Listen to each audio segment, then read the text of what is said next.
بیمار کی عیادت کے لیے تشریف لائے۔ صحابی سخت بیمار ہے، کھڑے ہونے کی طاقت نہیں، چلنے کی طاقت نہیں، بیٹھنے کی طاقت نہیں۔ اب ہمارے نبی نے صحابی سے سوال کر لیا، اللہ کے بندے بیماری کے دن گزر رہے ہیں، ارے کھڑے ہونے کی طاقت نہیں، چلنے کی طاقت نہیں، بیٹھنے کی طاقت نہیں، ان بیماری کے دنوں میں تم اللہ سے دعا کیا مانگتے ہو؟ اور میرے پیارو، جب کوئی حالات آ جائے، پریشانی آ جائے، بیماریاں آ جائے، اس وقت ہم اللہ سے سوال کرتے ہیں تو اللہ پاک ہمارے سوال کو ضرور قبول فرماتے ہیں۔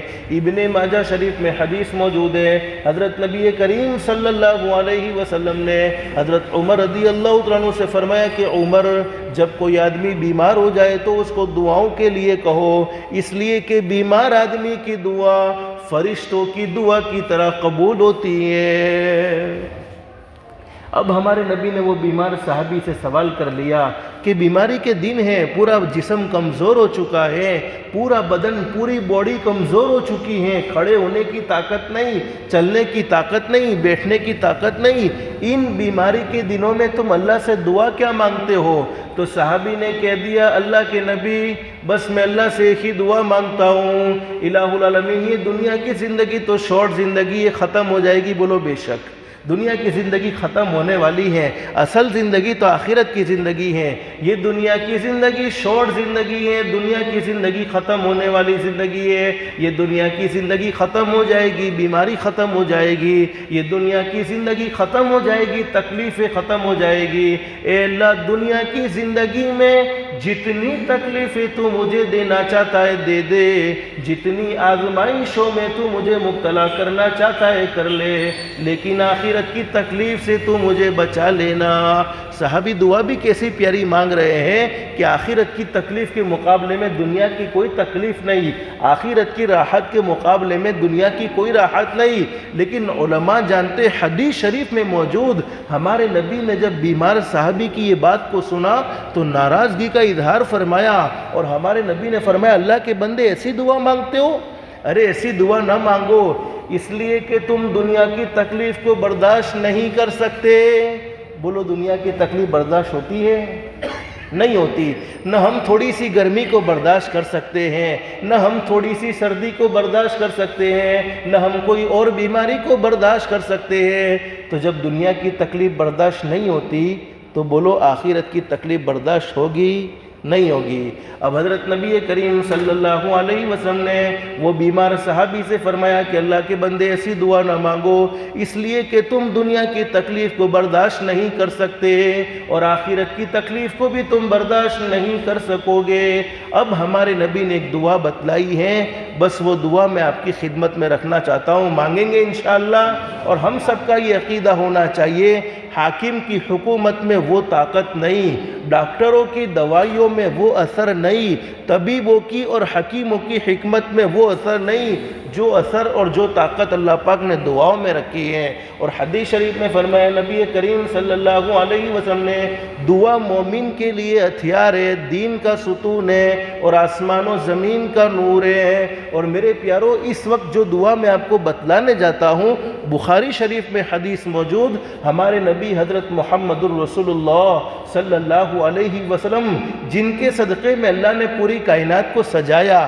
جن کے صدقے میں اللہ نے پوری کائنات کو بنایا، سب سے زیادہ اگر اپنی زندگی میں کوئی دعا مانگی تو یہی دعا مانگی ہے جو دعا میں ابھی آپ کو بتلانے جا رہا ہوں، ہم بھی مانگیں گے انشاءاللہ۔ اور علماء نے لکھا ہے، اگر کوئی کاروبار کے معاملے میں پریشان ہے، حلال روزی کا انتظام نہیں ہے، اس دعا کو پڑھنے کی برکت سے اللہ پاک حلال پاکیزہ روزی نصیب فرمائیں گے۔ قرض میں ڈوب چکا ہے، ادا کرنے کی طاقت نہیں ہے، پریشان ہو چکا ہے، اس دعا کو پڑھنے کی برکت سے اللہ پاک قرض سے، عافیت سے نجات نصیب فرمائیں گے۔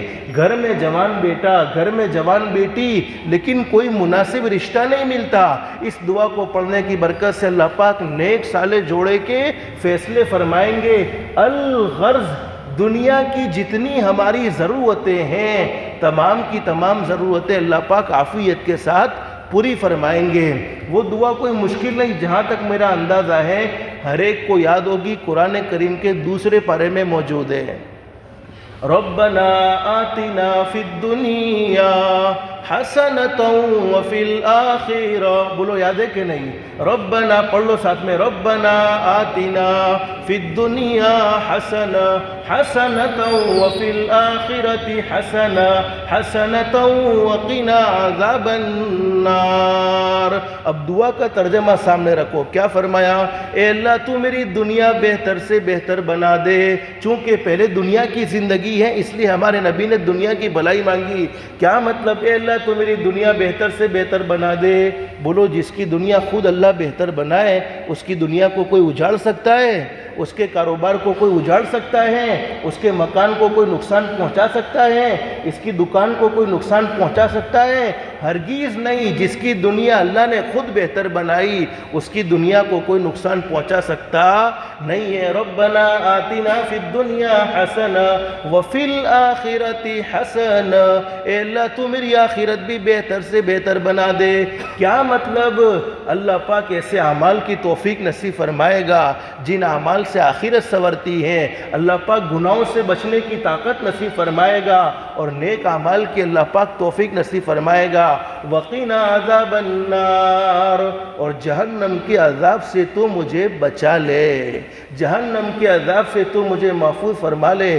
حدیث شریف میں حدیث کے بیان کرنے والے حضرت انس رضی اللہ عنہ فرماتے ہیں بیمار صحابی نے اس دعا کو پڑھنے کا اہتمام کیا، پورا بدن لکڑی کی طرح سوکھ چکا تھا، بدن میں طاقت نہیں تھی، پورا جسم کمزور ہو چکا تھا، لیکن بیمار صحابی نے اس دعا کو پڑھنے کا اہتمام کیا، اللہ نے مکمل شفا نصیب فرما دی، اللہ نے مکمل تندرستی نصیب فرما دی۔ علماء نے لکھا ہے کہ جو آدمی لا علاج بیماری میں مبتلا ہو جائے، ایسی بیماری کے ڈاکٹر جواب دے چکے ہیں، ایسی بیماری کے طبیب و حکیم جواب دے چکے ہیں، وہ اس دعا کو پڑھنے کا اہتمام کریں، اللہ پاک عافیت کا معاملہ فرمائیں گے۔ میرے پیارو، ہم سب کا یہ عقیدہ ہے کہ ہمارے نبی سے بڑھ کر دنیا میں کوئی سچا انسان بولو نہیں، اس لیے کہ قرآن کریم میں اللہ فرماتے ہیں وَمَا يَنْتِقُ عَنِ الْهَوَىٰ إِنْ هُوَ إِلَّا وَحْيٌ يُوحَىٰ۔ اللہ فرماتے میرے محبوب کبھی اپنی مرضی سے بولتے نہیں تھے، میرے محبوب کبھی اپنی مرضی سے بات نہیں کرتے تھے، میرے محبوب جو بھی بولتے تھے زبان میرے محبوب کی ہوتی تھی، کلام تو خود رب العالمین کا ہوتا تھا۔ ہمارے نبی سے بڑھ کر دنیا میں کوئی سچا انسان نہیں۔ لیکن اس مرکز مبارک میں ایک بات کہوں گا، ہم سب کو یقین ہونا چاہیے ہمارے نبی کی باتوں پر، بولو بے شک ہمارے نبی سے بڑھ کر دنیا میں کوئی سچا انسان نہ آیا، نہ قیامت تک نبی جیسا سچا انسان کوئی آ سکتا ہے۔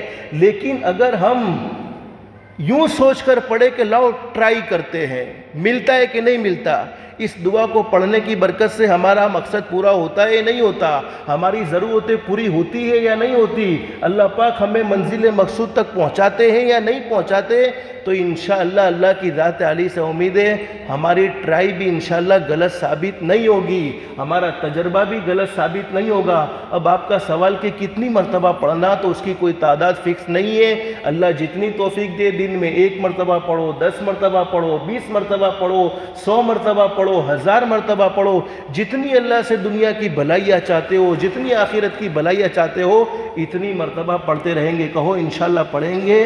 میں نے زیادہ وقت اس لیے کہ حضرت مولانا نے فرمایا کہ ابھی کھانے میں کچھ دیر ہے، تو آپ کھانے کا انتظار نہ کرو، اس کی وجہ سے پوری مکمل حدیث آپ کو سنا دی۔ اللہ ہم سب کو عمل کی توفیق نصیب فرمائے۔ مولانا اب تو تیار ہو چکا ہوگا، کھانا ہو چکا ہوگا نا؟ تو اللہ ہم سب کے لیے دعا کر لو، دنیا بھی بہتر سے بہتر بنائے، آخرت بھی بہتر سے بہتر بنائے، اللہ کے احکام کے مطابق حضرت نبی کریم صلی اللہ علیہ وسلم کے طریقے کے مطابق زندگی گزارنے کی توفیق و سعادت نصیب فرمائے۔